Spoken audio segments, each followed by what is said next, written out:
नमस्कार मित्रों, स्वागत है आप सभी का आपके अपने इस पसंदीदा यूट्यूब चैनल में। प्रीवियस क्लासेज में हमने प्रोजेक्ट विधि, खेल विधि आदि का अध्ययन किया था। यदि आप लोगों ने प्रीवियस क्लासेज 5 नहीं देखी है तो डिस्क्रिप्शन बॉक्स में वीडियो के लिंक दिया हुआ है, वहां जाकर देखें और आपको आई बटन पर लिंक भी मिल जाएगा। टुडे की क्लासेज हमारी शिक्षण कौशल एवं विधियों के अंतर्गत हमारा नेक्स्ट क्लासेज यानी कि क्लास 6 होने वाली है, जिसमें हम टुडे की क्लासेज में समस्या समाधान विधि, जी हाँ, समस्या समाधान विधि जो कि आपके काफ़ी एग्जाम के दृष्टि से काफ़ी इंपॉर्टेंट है, तो उसको लेकर के चर्चा करने वाले हैं मित्रों। तो समस्या समाधान विधि, सबसे पहले बात करते हैं कि समस्या समाधान विधि आखिर होती क्या है। ठीक है, तो समस्या समाधान विधि एक ऐसी विधि होती है या इस विधि से हमारा तात्पर्य होता है कि इसमें या समस्या समाधान में तर्क के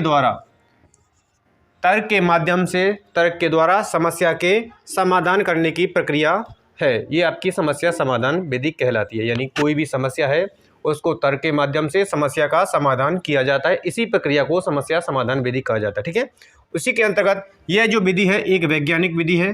कई बार पूछा जाता है समस्या समाधान विधि है वैज्ञानिक, अवैज्ञानिक, मनोवैज्ञानिक आदि। तो ठीक है, तो यह वैज्ञानिक विधि है जिसमें क्रियात्मक पक्ष का मतलब होता है शारीरिक मांसपेशियों से, ठीक है, पर जोर नहीं होता है, क्योंकि समस्या समाधान में इसमें तर्क की महत्ता होती है, तर्क की ही प्रवृत्ति होती है, जिसके कारण से इसमें मानसिक विकास होता है। ठीक है, शारीरिक या क्रियात्मक पक्ष पर इसमें अधिकतर जोर नहीं दिया जाता है।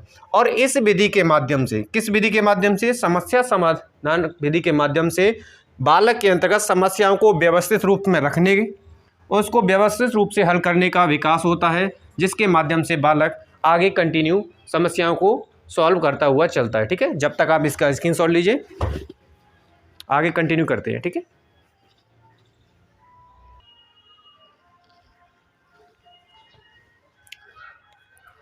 नेक्स्ट जो इस समस्या समाधान विधि को लेकर के जो प्रश्न बन सकता है, इसके चरण एवं सोपान को लेकर के मित्र। जी हाँ, प्रश्न बनेगा कि समस्या समाधान विधि के चरण हैं, तो इनमें से आपको ऑप्शन में मिल जाएगा वो होगा, या नहीं है तो इनमें से जो भी नहीं होगा वो आपको याद रखना होगा। ठीक है, तो समस्या समाधान विधि के चरण और सोपान जो आपके निम्न है। ठीक है, और ये किस महोदय के अकॉर्डिंग है, जॉन डीवी। ठीक है, याद रखेंगे, जॉन डीवी एवं थॉर्नडाइक,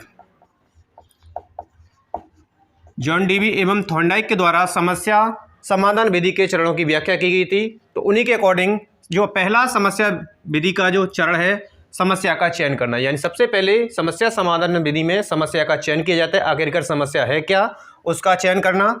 उसके पश्चात समस्या का प्रस्तुतिकरण करना, समस्या का चयन कर लिया गया अध्यापक के द्वारा, उसके पश्चात बालकों के समक्ष उसका प्रस्तुतिकरण किया जाता है। ठीक है, उसके पश्चात जो उससे संबंधित तथ्य होते हैं, तीसरे चरण में उन तथ्यों का संकलन किया जाता है जो भी समस्या समाधान को लेकर के होते हैं। उसके पश्चात तथ्यों को संकलन कर लिया, चतुर्थ चरण में हमारे परिकल्पना का निर्माण किया जाता है कि आखिरकार समस्या के किस तरह से ये इसका दूर की जाएगी। ठीक है, तो उनको परिकल्पना का निर्माण चतुर्थ चरण में, और पांचवें चरण में आपके तथ्यों की जांच की जाती है कि आखिरकार जो हमारे द्वारा परिकल्पनाएं तैयार की गई हैं वो कहां तक ठीक है, तो उनकी जांच की जाती है। उसके पश्चात निष्कर्ष छठवें चरण में निकाला जाता है कि आखिरकार कितनी समस्या का सॉल्यूशन हो पाया है। उसके पश्चात मूल्यांकन एवं नियमांकन आपके 7वें चरण में है, और 8वां चरण है कार्य का लेखा जोखा, जो कि अंतिम चरण है, यानी जो भी हमारे द्वारा इस प्रोग्रेस को समय जो किया गया कार्य था उसका लेखा जोखा रखा जाता है। तो आप एक बार इसका स्क्रीनशॉट लीजिए, क्योंकि यहाँ से प्रश्न आपका प्रबल संभावना बनने की। आगे कंटिन्यू करते हैं।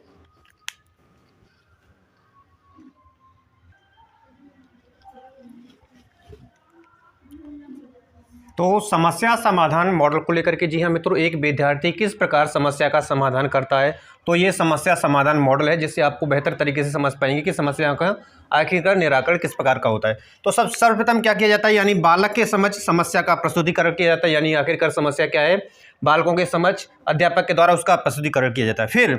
फिर बालक या अध्यापक दोनों ही क्या करते हैं, समाधान ढूंढते हैं उस समस्या को लेकर के। ठीक है, उसके पश्चात अध्यापक के द्वारा समाधान का क्रियान्वयन किया जाता है बालकों के ऊपर। ठीक है, तो ये था आपका समस्या मॉडल। यदि क्रियान्वयन के पश्चात यदि आपका विद्यार्थी या अध्यापक सफल होता है तो समस्या समाप्त हो जाती है। ठीक है, और यदि वह इस क्रिया में असफल होता है तो फिर समस्या पुनः प्रारंभ हो जाती है अपने ही प्रथम चरण के हिसाब से। ठीक है, और आगे इसी तरह ये कंटिन्यू होती रहती है। ठीक है, तो आप इसका भी स्क्रीनशॉट लीजिए, आगे कंटिन्यू करते हैं हम।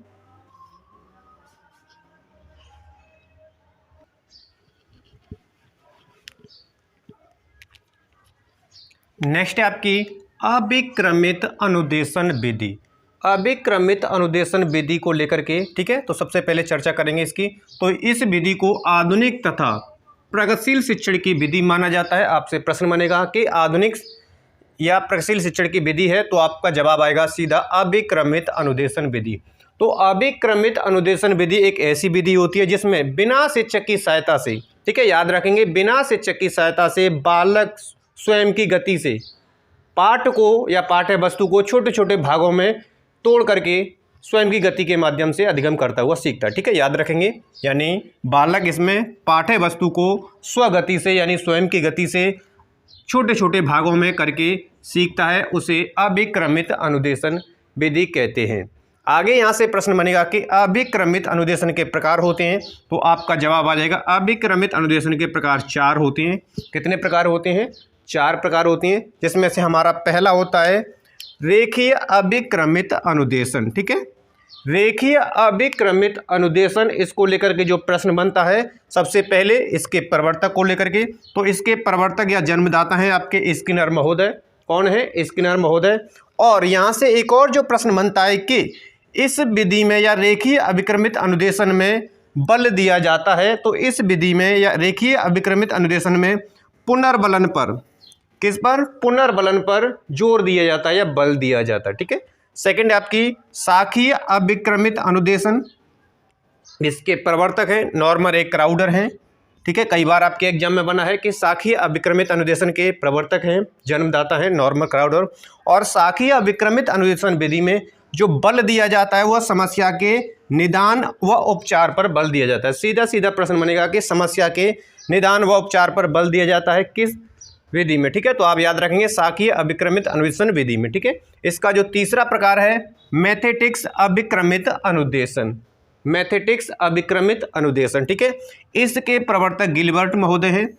कौन है इसके प्रवर्तक? गिलबर्ट महोदय। ठीक है, और इस विधि में मैथेटिक्स अभिक्रमित अनुदेशन विधि में जो बल दिया जाता है वो पाठ्य वस्तु के स्वामित्व पर बल दिया जाता है।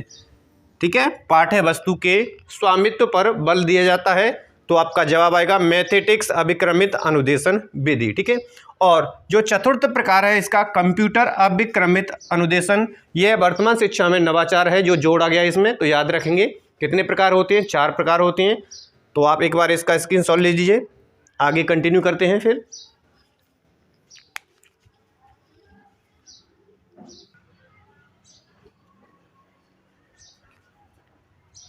नेक्स्ट विधि आपकी अन्वेषण या ह्यूरिस्टिक विधि।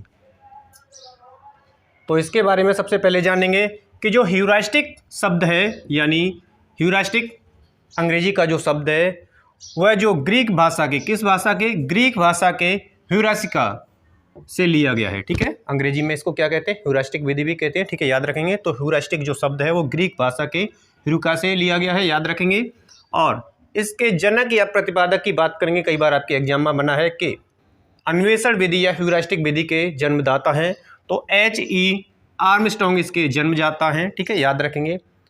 और इस शब्द की जो उत्पत्ति हुई है, यहाँ से ऐसे प्रश्न बनेगा, तो ग्रीक भाषा के ह्यूरिस्टिका से हुई है, जिसका अर्थ क्या होता है? मैं खोजता हूँ। ठीक है, जिसका अर्थ क्या होता है? मैं खोजता हूँ। आगे जो इससे प्रश्न बन सकते हैं वो अन्वेषण विधि के चरण को लेकर के, कि अन्वेषण विधि के चरण होते हैं, तो इस विधि के जो चरण हैं वो निम्न होते हैं। ठीक है, याद रखेंगे, टेबल के माध्यम से आप इसको बेहतर तरीके से समझेंगे। तो पहले चरण क्या होता है? समस्या की पहचान करना, यानी अन्वेषण या ह्यूरिस्टिक विधि में सबसे पहले क्या किया जाता है भाई? समस्या आखिर है क्या, उसकी पहचान की जाती है। पहले चरण में समस्या की पहचान की जाती है, और उसके द्वितीय चरण में अवलोकन और प्रयोग किया जाता है। उसके पश्चात अवलोकन, ऑब्जर्वेशन किया जाता है, और समस्या के जो प्रयोग किया जाता है, उसके पश्चात उस समस्या का समाधान हो जाता है तीसरे चरण में, और चतुर्थ चरण में उस समस्या का मूल्यांकन किया जाता है, आखिरकार हमारे द्वारा समस्या का समाधान कहाँ तक हो पाया है। ठीक है, तो ये आप एक बार इसका स्क्रीनशॉट लीजिए, यहाँ से प्रश्न आपका श्योर निश्चित रूप से बनता है। ठीक है,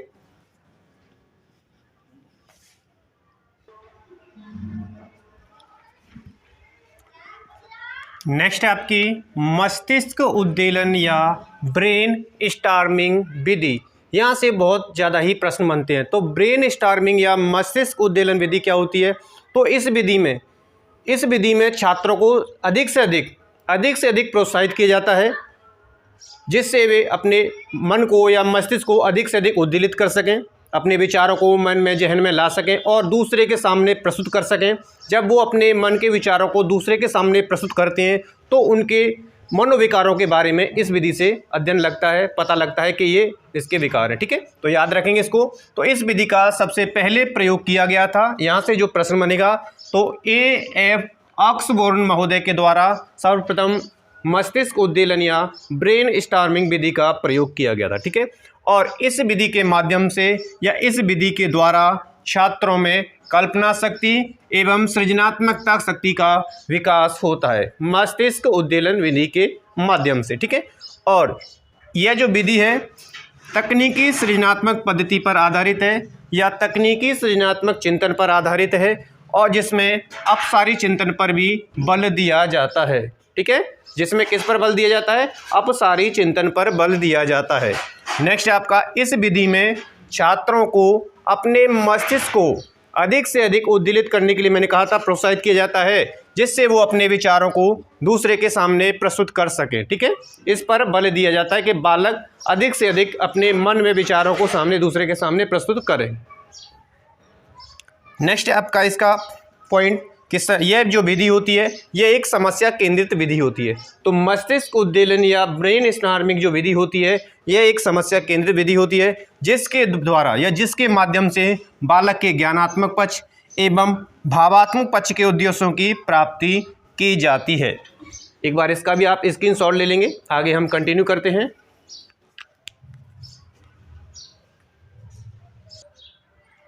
नेक्स्ट आपकी है अनुकरण विधि। ठीक है, अनुकरण विधि को भी आपके कई बार प्राइमरी शिक्षक की भर्ती में प्रश्न बना है। ठीक है, तो इसको याद रखेंगे।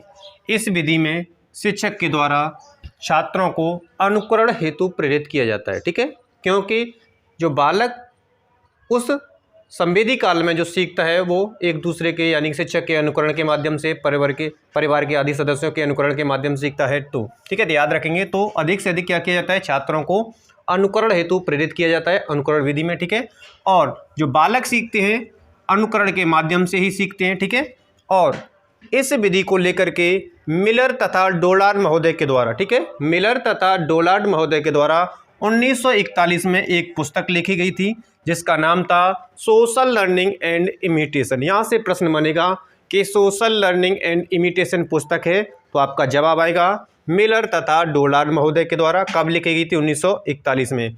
और इनकी जो पुस्तक थी सोशल लर्निंग एंड इमिटेशन, इसमें अनुकरणात्मक व्यवहार के 3 भाग इनके द्वारा बताए गए थे। कितने भाग बताए गए थे? 3 भाग इनके द्वारा बताए गए थे कि अनुकरणात्मक व्यवहार के जो है 3 भाग होते हैं डोलार्ड तथा मिलर महोदय के द्वारा। ठीक है, जिसमें से पहला बताया गया था समान व्यवहार। जैसा बालक ने देखा सेम उसी को अनुकरण कर लिया, समान व्यवहार। ठीक है, प्रतिलिपि व्यवहार, जैसे आपने देखा है वर्तमान में नेता अभिनेता आदि का अनुकरण करते हैं तो वह प्रतिलिपि व्यवहार कहलाएगा।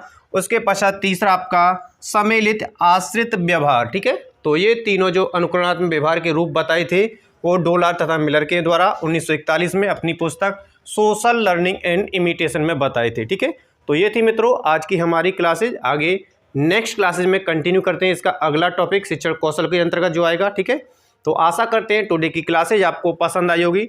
क्लासेज पसंद आए तो मोर देन लाइक और शेयर करेंगे उन सभी शिक्षक साथियों के साथ जो कि सुपर टेट 2022 के लिए प्रिपेयर कर रहे हैं मित्रों। ठीक है, धन्यवाद।